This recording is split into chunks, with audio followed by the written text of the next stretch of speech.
तो अब इस पे जो है ये डॉक्टर राजेंद्र प्रसाद जी ने जो इसका प्रकथन लिखा है, तो इनकी भी हम बातें सुनेंगे कि ये क्या कहते हैं इस पे हैंड सॉन्ग के बारे में। तो इनका ये कहना है डॉक्टर जी का कि भाई भारत का आकर्षण ऐसा था कि इतने सारे विदेशी भारत में आए गए, आके सब भारत को लूट के ले जाते थे। हम लोग को तो इतिहास में ही पढ़ाया गया ना, अरे सोने की चिड़िया थी, ये आया ये लूट के गया, वो लूट के गया, कौन कौन लूट के गया, खूब हमको पढ़ाया गया। अरे कौन यहाँ से ज्ञान लेके गया उसके बारे में क्यों नहीं पढ़ाया आपने? कौन से विश्वविद्यालय से लेके गया ये क्यों नहीं पढ़ाया आपने? तो इन लोगों ने ये जो जानकारी है छुपा दी गई थी, हिडन कर दी गई थी। तो ये डॉक्टर साहब लिखते हैं यहाँ पे कि हैंड सॉन्ग जो है 657 पुस्तकों की पांडुलिपि साथ ले गए थे।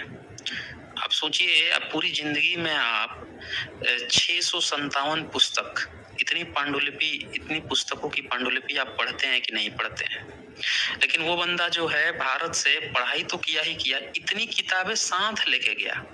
आप सोचिए आप कितनी किताब अभी तक मंगाए हैं, कितनी किताब मंगा कर आप पढ़े हैं, आपके घर में अभी कितनी पुस्तकें होंगी।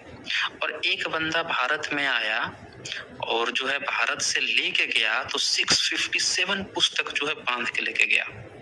उस समय तो एरोप्लेन था नहीं, बस नहीं था, ट्रेन नहीं था, गाड़ियां नहीं थी कि भाई, और शिप मार्ग भी नहीं था कि उस पे शिप पे बैठ के वो यहाँ से वहां चले जाए।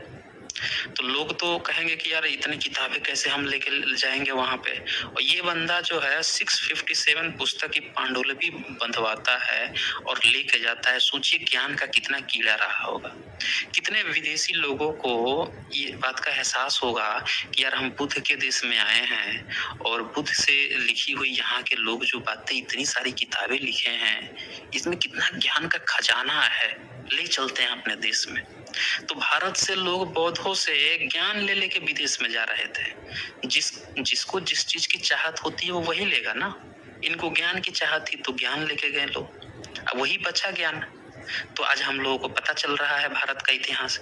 नहीं लेके गए होते हैं तो नहीं पता चलता हम लोगों को आज, क्योंकि डुबाने वाला तो देख ही रहे हैं कैसे डुबा दिया है भारत का इतिहास। तो ये चीजें हैं। अच्छा, इसमें आगे ये लिखते हैं इत्सिंग कोई 400। अच्छा, यहाँ पे एक बात और लिखते हैं कि इत्सिंग ने अपने यात्रा विवरण के आरंभ में लिखा है कि चीन से भारत और उसके पड़ोसी देशों में अब तक 56 बौद्ध यात्री आ चुके हैं। मतलब यहाँ पे ये कह रहे हैं कि इत्सिंग वो भी 7वीं सेंचुरी में आया था, तो उसके समय तक 56 बौद्ध यात्री चीन और जो पड़ोसी देश से वहां से आ चुके थे। तो सोचिए 7वीं सेंचुरी तक 56 यात्री, इसके बाद से भी आए होंगे, लेकिन डेटा रिकॉर्ड तो किसी ने रखा नहीं है, सबने तो लूटा दिया।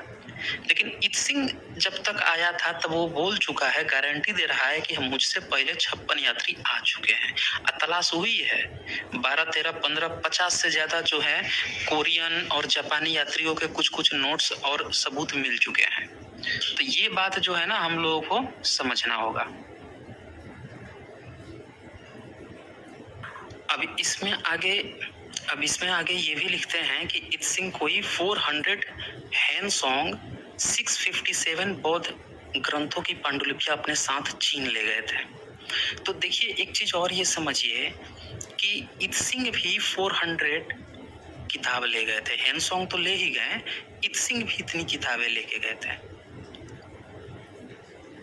इसमें ये लिखते हैं, विचार कीजिए जब 2 बौद्ध यात्री कोई 1000 बौद्ध पांडुलिपियां चीन ले गए तो 56 बौद्ध यात्री कितनी पुस्तकें चीन ले गए होंगे।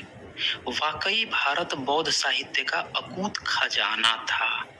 ये है सच्चाई दोस्तों। भारत का ये खूबी था कि विदेशी भारत में आके किताबें यहाँ से ज्ञान लेके जा रहे थे, बौद्ध साहित्य लेके जा रहे थे।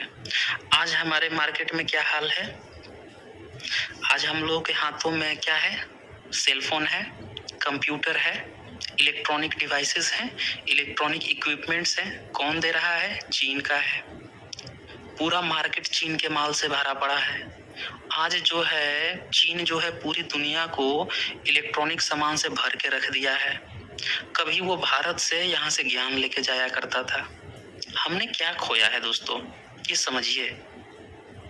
हमने क्या खोया है, हमारे पास क्या चीजें थी जो कभी वो देश हम ही से लेके जाता था, आज वो इतने आगे निकल गए हैं कि वो पूरी दुनिया को बांट रहे हैं। मॉडर्न साइंस से उन्होंने जोड़ लिया।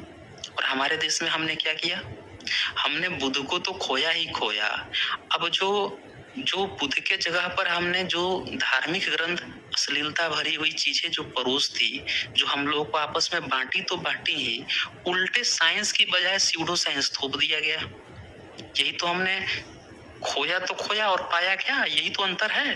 तभी तो हमारे देश की बनी हुई सामानें पूरे विश्व में नहीं फैली है। तभी तो हमारे यहाँ सबसे ज्यादा बेरोजगार लोग भरे पड़े हैं। तभी तो हमारे यहाँ हम आलतू फालतू बातों पर ज्यादा चर्चा करते हैं, ज्ञान विज्ञान पे कम चर्चा होती है। क्या कारण है, यही तो हमें जांच करना है। और इन पुस्तकों से जो नोट्स हैं, इनसे हमें पता चलता है कि भारत का एक्चुअल इतिहास क्या था।